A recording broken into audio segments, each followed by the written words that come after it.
हाँ तो मेरे हीरो, क्या हाल चाल। मैं उम्मीद करता हूं कि आप लोग अच्छे होंगे और अच्छे से स्टडी आप लोग कर रहे होंगे। इस वीडियो में मैं आपको बताने वाला हूं एनसीईआरटी क्लास 10th मैथ का अध्याय 2 और अध्याय 2 के अंतर्गत जो ये प्रश्नावली 2.2 आता है, इसके प्रश्न को हम सॉल्व करेंगे।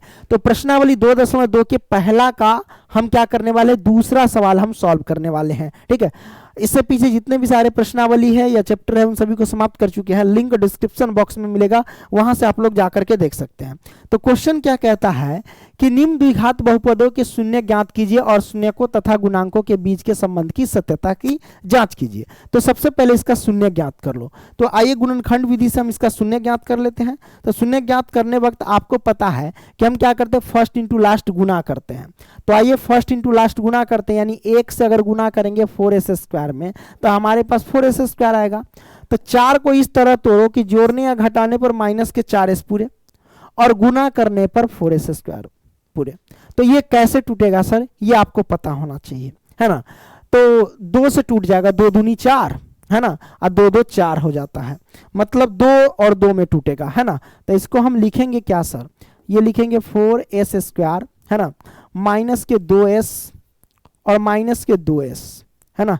मैंने लिख दिया माइनस के 2s और माइनस के 2s, ठीक है, क्योंकि -2s जोड़ेंगे तो माइनस के 4s, -2s में गुना करेंगे तो प्लस के 4s² हो जाएंगे। ठीक है, अब ये प्लस का 1 है तो प्लस का 1 लिख लो, ये मैंने लिख दिया। अब क्या कर सकते हैं सर, यहां से क्या करो कि क्या करना है, बराबर में पहले 0 रख लो। अब आपको क्या करना है, 2 पार्ट में बांट देना, ये अलग पार्ट बनते हैं, ये अलग पार्ट बनते हैं, इन दोनों में अलग अलग कॉमन लिया जाता है।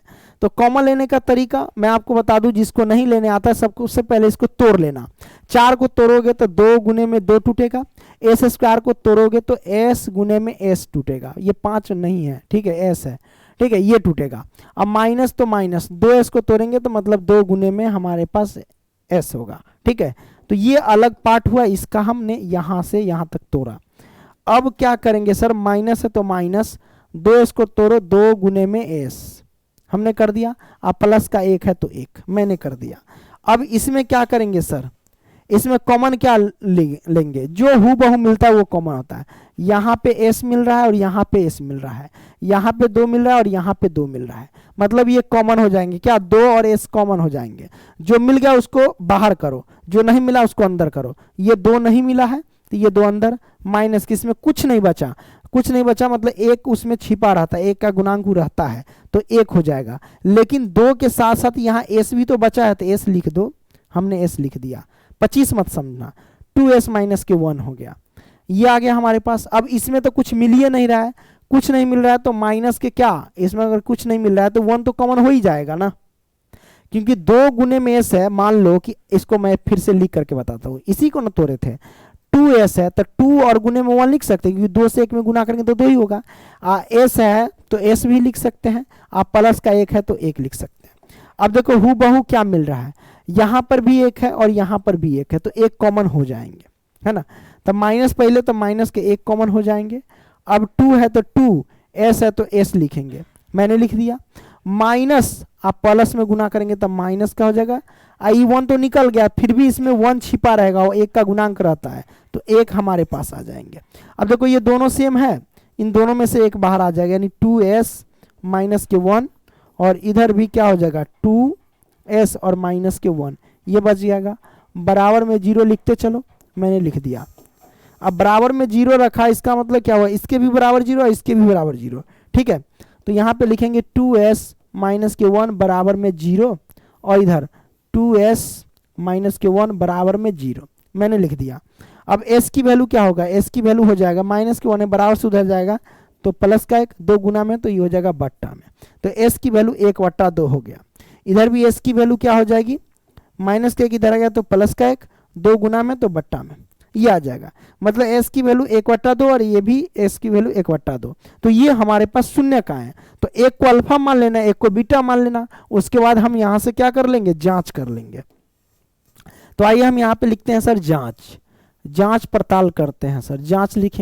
जांच लिखेंगे अल्फा प्लस बीटा क्या होता है, अल्फा प्लस बीटा होता है माइनस b/a, हमने माइनस b/a लिख दिया, कोई दिक्कत नहीं दिक्कत। तो अल्फा प्लस बीटा जो होता है वो माइनस बी बाई ए होता है कि नहीं।